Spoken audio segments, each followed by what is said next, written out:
Okay. Hello, everyone. Welcome to the session of book club session of designing data intensive applications. So we have been discussing about batch processing. This is the third session of batch processing. Uh, so to give a brief uh, to give a brief recap. So first we learned about that how simple batch processing could be done in Unix, right? And Unix does it by using those uh, by storing everything in a file. So we use files for input and output, and when we have to join multiple operations, we use the pipe operators in Unix. Uh, and then we also saw that how Unix as a system, it it allows you to do large amount of computation on a single machine rather than compared to a programming language by spilling the data on disk if needed, right? So now the ideas behind batch processing in Unix on a single machine. These ideas were taken in MapReduce, where we want to do some do some data processing on large amounts of data which cannot fit on a single machine. Uh, the Unix system can only do processing on a single machine, so that's where MapReduce model came in, right? And so where Unix was using files, these MapReduce systems used distributed file system, right? They used distributed file system as their input and output source to basically get the data they want and then finally outputting the data, right? And then we also discussed briefly about like what is the difference between these batch processing and MPP massively parallel processing databases that are also used uh, for processing large amounts of data, right? So basically, MPPs provide you abstraction where you can just write your logic in declarative way. You don't have to worry about how to do stuff, right? And Drupal was talking about snowflakes, his experience in snowflakes, uh, how like snowflakes is really successful as a MPP data system, right? So uh, now, like having discussed this Unix and MapReduce, let's see what are some of the problems with MapReduce, and then how these other systems came in, which solve some of those issues with MapReduce. Uh, so, so so the first problem with MapReduce is that uh, if we have to implement a complex data processing job, right?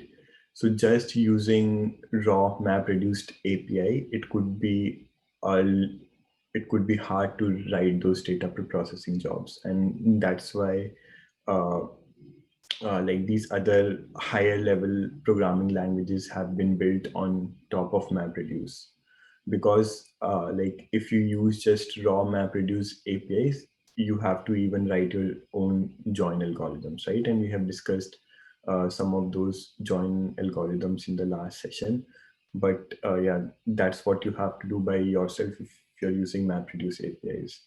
So to solve this problem, like there were higher level abstractions that were built on top of MapReduce, like Big Hive and all those things, right?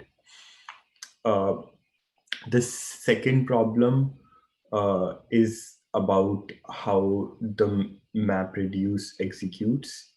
And this is something which cannot be solved by these abstractions, and it needs a different design. So MapReduce has a like if you want to process large amounts of data, MapReduce has poor performance. So why does MapReduce has poor performance? The reason for poor performance of MapReduce is that so uh, so like in most of the scenarios when we are doing data processing, we generally don't write just one MapReduce job. We define some workflows, and those workflows consist of uh, multiple MapReduce job, where one MapReduce job will run, and then the output of that first job will be used as the input of second job, and so on, right? So if we are if our data processing requires just one time processing of data in MapReduce, then there is no problem with MapReduce. Like MapReduce reads the data and then it outputs it, right, to the file system. But when you're writing these workflows, and in many situations in these workflows, the intermediate states that we obtain. So when one MapReduce job ran, it produced an output. This output was an intermediate state and it was used as input for another MapReduce job. So this intermediate state was not like, we don't want to preserve this input state. We just want to use it as an input of other MapReduce job, right? So in these kind of scenarios, MapReduce is very inefficient because MapReduce will be storing this intermediate state to distributed file system, right? And basically, when it is storing this intermediate state to distributed file system, it has to persist it in the disk and it has to do the replicas, right? Which is very expensive and which is kind of overkill that we are doing for just intermediate state that we will no longer be using after the second MapReduce job has consumed this intermediate state as input, right? So in these kind of situations where you're writing workflows and those intermediate states are not useful to you, in those situations, like MapReduce system is very slow. So one problem we discussed about is that like it stores all these intermediate state in this distributed file system. The other problem is that MapReduce, when you're writing workflows, like one MapReduce should fully complete before the other MapReduce can run. So like it waits for the output of first MapReduce job to complete before actually the second MapReduce job can start in a workflow, right? So that is another problem with MapReduce, that one job should complete before another. Whereas uh, it is different compared to Unix. Like in Unix, when we join multiple operations through pipe, so Unix does not wait for each of them to complete. It kind of streams the output of one operation into as an input to other operation, right? So that was another thing which is missing in MapReduce system, right? So, and also like when we were discussing last time, we also have discussed that why uh, MapReduce was actually saving this intermediate states in this distributed file system, because it wanted to be highly fault tolerant, right? Because we discussed that it was basically built for Google, where they wanted to run their online and offline data process, like online web services and offline data processing on same machines. Since online services have higher priority, so these offline processes could be killed anytime. Because of the risk of being killed at any time, these MapReduce jobs have to be highly fault tolerant, and they were being highly fault tolerant by saving this information onto the disk, right? So now, uh, basically we want to solve few problems. The one problem we want to solve is that if the intermediate state is not important to us, why are we saving it on disk, right? But then if we don't save it on disk, if we just keep it in memory or something, then the problem occurs that how will it be fault tolerant, right? Because if your information is in memory, then if a node crashes, then basically you will lose the information, right? So you have to make it fault tolerant, right? So these two problems, right? So now let's see how these kind of systems solve this problem, right? Uh, so yeah, so I think we have discussed this materialization of intermediate state, that in these MapReduce systems, this intermediate state is stored in files. Uh, and we have also discussed the difference that uh, in MapReduce, each one of them should complete, whereas in Unix, uh, they don't fully materialize intermediate state, but they instead stream one command's output to next command's input, right? And then we have also discussed downside of materializing input state, that basically it can only start when the preceding job is completed. And then the other problem with MapReduce is that uh, because each of your MapReduce job is written as map and reduce, so sometimes your mappers are often redundant. In your workflow, you are writing redundant mappers that are doing same thing again and again. So that was also another issue with MapReduce, right? And then storing this intermediate state on a distributed file system in MapReduce, which is replicated, is like overkill to store temporary data, right? So then came this data flow instance, right? So data flow is basically you are expressing your data processing pipeline as a set of steps, right? As a set of data flow. Uh, so like MapReduce, they repeatedly call this user-defined functions to process one record at a time on single thread, right?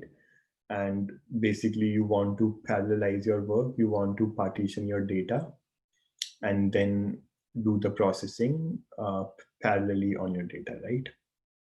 Uh, but one of the things that these data flow engines do is that they don't take a strict role of like mapper or reducer. There is just one thing called operators. So these function and operators, like that is something that is applied to the input data. So like so if you have to run multiple of these jobs, you don't have to strictly write first mapper and reducer. Like you're just writing uh, your code as operators, and then those operators could be either mapper or reducer, or they in subsequent steps they could be just reducers if you have already done the part of mapping, right? And then they also provide this similar like basically we discussed that how we wanted to do joins, right? If we wanted to join multiple data set, there were kind of three approaches, right? Either you sort your data, and like your sorted data is then uh, moved in the partitions. So then uh, the data from those two tables is sorted and it is in the same partition. So then you can perform the joins, right? Another, we discussed about this broad hash broadcast join, where if one of your join data is small, you just replicate that data and broadcast it to all the partitions, and then it can be joined, right? And then uh, the other thing was hashing, like you hash your data with the same key for both of your input data sets so that they land in the same partition, and then you can join them, right? So that similar thing to do the data joins. So now now, like, having these properties of data flow engines, like, some of the issues we have solved is that basically we are not doing map reduce and again, right? So these expensive works such as sorting need to be performed only when needed, rather than every rather than being part of every map reduce job, right? And so we don't have these no unnecessary map task. uh, and the other thing is, like, so because basically these are built as workflow, they are not built as individual map reduce jobs. So when you're defining your workflow, you're defining all your joints and dependencies to the workflow, right? uh, and so the scheduler can make better optimization because it knows that entire workflow that you're going to execute, right? And the intermediate state is kept in memory instead of being written to disk, right? uh, and basically, uh, your system can start operating, like the workflow can start operating as input of once system is ready, rather than waiting for entire processing to finish, right? So it provides that streaming kind of thing, right? uh, so so now, like, one of the important questions that came to my mind was that if they are not storing the information in distributed file system, and if they are keeping everything in memory, then how how are they going to be fault tolerant, right?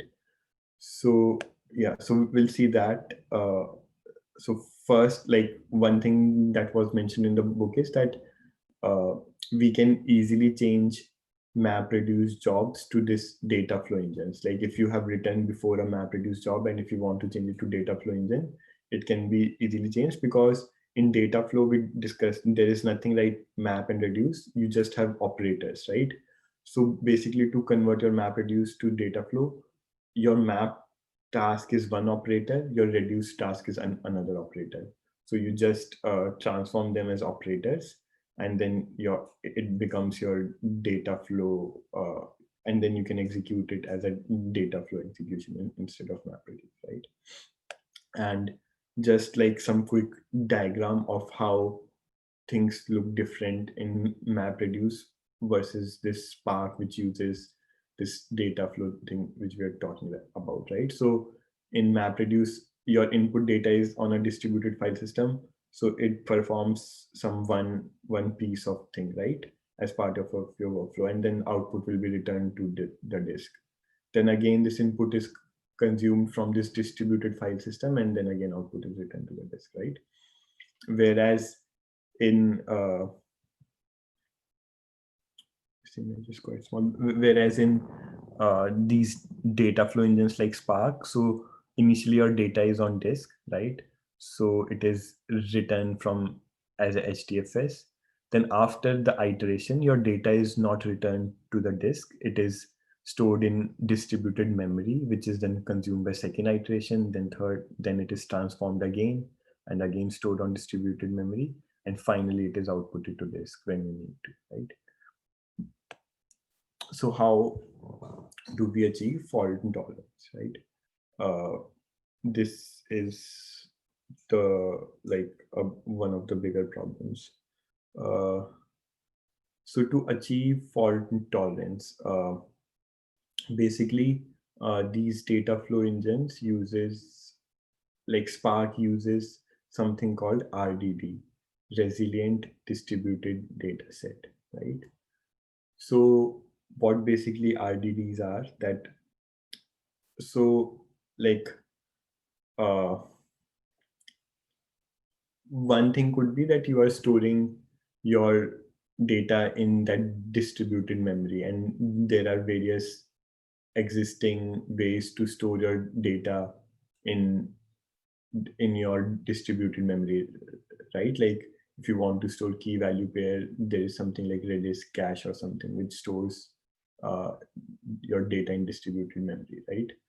But what RDDs are doing are, like, uh, they are not writing as much data to disk for fault tolerance. Instead, they are writing as little information as possible to disk. So the one thing about RDDs is that they only provide you coarse-grained APIs, like they don't provide you fine-grained APIs. So that means that if you want to transform your data, you cannot just write anything. Like there is some set of high-level APIs that you have to use. Those APIs, uh, those APIs are like if you want to filter your data, right? All those things. So you have to use those APIs, and then RDDs stores the ancestry of how your data was transformed from one step to another. So let's say if you had some initial data and then you did some filtering, uh, then that same filtering logic applies to all your data set, right? So RDD will store the filtered data now in memory, and it will say that this data set, this filter operation has been applied on this data set.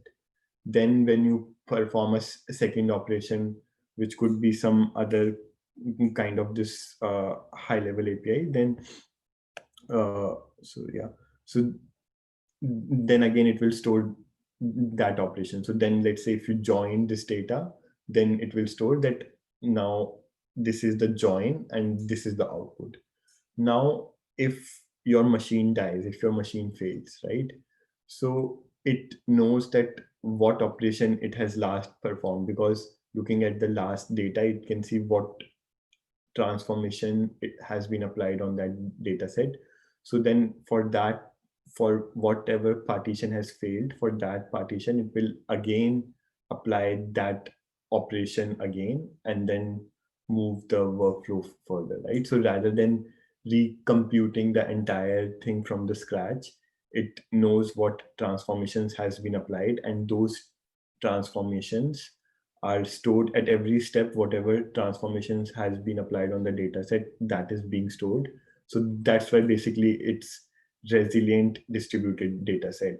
So your data set is distributed in memory and it is resilient because we are storing this ancestry of your uh, changes to your data, that what operations has been performed, so that if any step some data has been lost, then it can go back to whatever data you have corresponding to that from the previous stages and then do those operations again.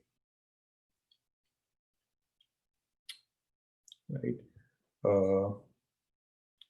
So yeah, so that was mainly about RDDs. Any questions, or anyone want to share their experience if they have used them?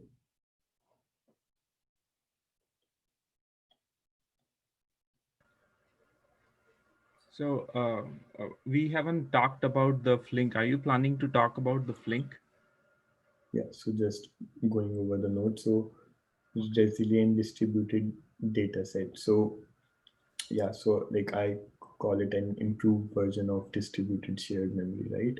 So making use of distributed memory in fault tolerant way. So uh, to enable the recomputation of data, framework must keep track of how pieces of data was computed, right? Which input partition it used and which operators were applied on that data. So RDD tracks the ancestry of data, right? In Spark, it's RDD. I think in some other framework, it's called something else. Uh, so this is important that RDDs only provide coarse-grained operation. Like you cannot do any fine-grained operation on those RDD APIs, because that will be hard to store, because RDDs has to store this information in ancestry. So if they just allow you to do anything with data, then expressing the history will be difficult, right? So that's the main reason.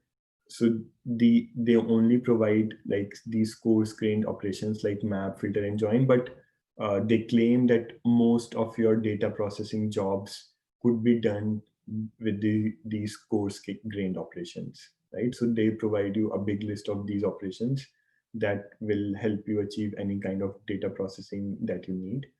And because now you have this limited set of operations, it is easy to keep the ancestry, right? So these ancestry are logged, that what transformation has been performed. Uh, and then if a partition of RDD is lost, RDD has enough information about how it was derived from other RDDs to recompute just that partition, right? So yeah, so this recomputation has to be deterministic, right? So I mean, so that's why again they provide this higher level API, because if they provide you anything, and if like in your computation you were doing something with random numbers or something, right? Then the problem could be that that process could not be repeated again, because you did something with random numbers, and now if that data is lost in some partition, if you recompute it, you might get different result, right? So that's why this recomputation has to be deterministic, and that's why this abstraction has been provided on the top, right? So so now the other thing is that uh, like the like in MapReduce we saw that the information intermediate states are being used to HDFS, right? And in these kind of systems, they are just in memory, and if something fails, it is recomputed. So another thing we can think about is when we want to do what is, if your intermediate state is small data set, right? If it's not very huge, and if it is very compute intensive, it took a lot of time to compute that data, then probably it's better to store it in a distributed file system, right? Then it's probably better to materialize your intermediate state, because you did a lot of computation and that data is not very huge. So better you save your results, so that if there is a fault, you don't have to go over the headache of recomputing it again, right? So that's so yeah, that was about like when you should think about materializing your intermediate state. uh, and the other thing which was discussed about this data flow engines is that they, so basically they act in streaming kind of way, right? You don't have, in MapReduce job, you have to wait up for output of one job to complete, right? So but in some situations this data streaming kind of model is not possible, right?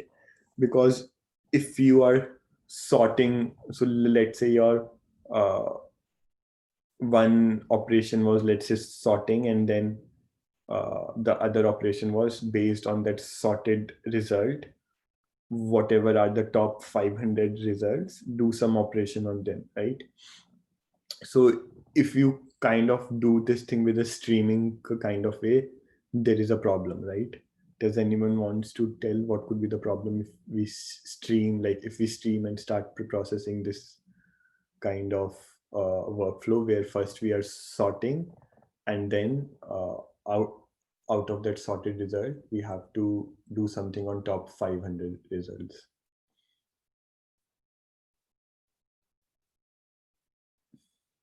So we may not be able to count So like, correctly.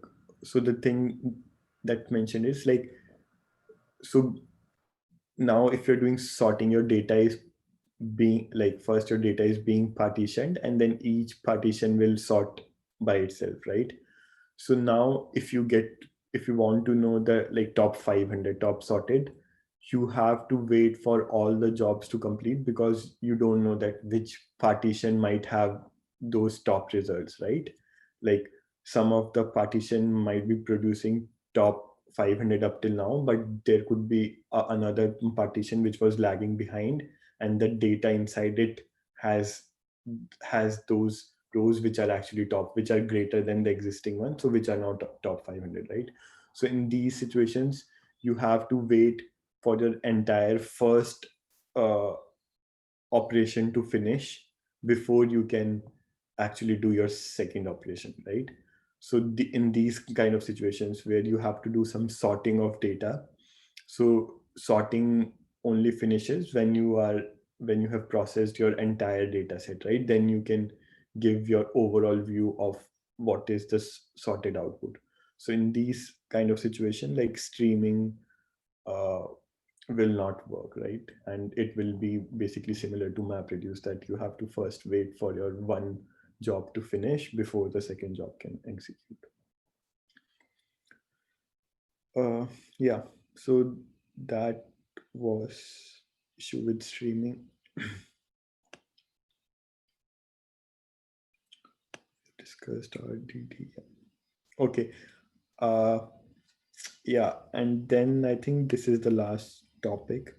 Uh, so the last topic is so again then there was some discussion about uh, this MPPs, right? Massively parallel processing databases like SQL data warehouse or Snowflakes and all those things, right? And then we have these batch processing systems like Spark and MapReduce, right? So, like, one fundamental difference is that uh, these MPPs provide you writing declarative code, right? So declarative code is like basically you are just telling what you want to do with this system rather than how you want to do it, right? So like the difference between declarative and imperative, right? So MPPs you generally write declarative kind of code like SQLite like kind of code that I want to sort the result. You don't tell how you're sorting. You will just say that I want to sort the result, right? Whereas in batch processing systems, you can write your own code, right? You can write that with each data set, what you want to do, you can write your code as either MapReduce, or if you're using Spark kind of system, then as operators, right? So uh, there are advantages of these high level APIs, and there are advantages of having an ability to write your own code, right? So having an ability to write your own code give you fine grain control over what you want to do, right? You can do anything, right? If you have this declarative kind of way, like you are basically limited with what are the options provided by declarative code. So now these MPPs framework, they provide an ability to write functions, right? uh, so they provide you a way to write the functions that you can execute similarly to like SQL databases, where you can write your declarative code, or you can also define functions that you want to execute, right? So whatever were the gaps that they had from the batch processing system, they're trying to cover those gaps by providing you those abilities to write your custom code as functions, right? These batch processing systems, which have the ability to write this fine grained control, they are providing ability to write declarative kind of code in the form of high level APIs, right? And these high level APIs are very useful. I think it was mentioned in book that like some of these high level APIs, they have seen that people use some kind of operations very often, like in machine learning and all. There are some kind of operations that are very frequently used. So have they have created those high level APIs on top of it, where you don't have to write step by step code to do it. You can use those high level APIs, right? So those are the advantages of being declarative, that you are just saying what you want to do, and internally the system can do all the optimizations and all, so that it can process the data in most optimum way, right? So they are providing these batch processing systems are kind of providing these functionality of these high level APIs. So basically, like the lines between these MPP and batch processing are blurring, because MPPs are providing you ability to do being programmable and flexible, whereas batch processing gives you ability to write declarative code that is easier to write and better optimized. So yeah, I think that was pretty much it. Oh yeah, and I think there was uh, some mention about graph processing systems. So it was very briefly mentioned about those graph processing systems and about this prequel uh, data processing system. So yeah, so the information that was provided in the book, like it was not enough for me to fully understand it. So yeah, that's why I've not discussed it. But if anyone wants to discuss it, yeah, I'm happy to learn more about it.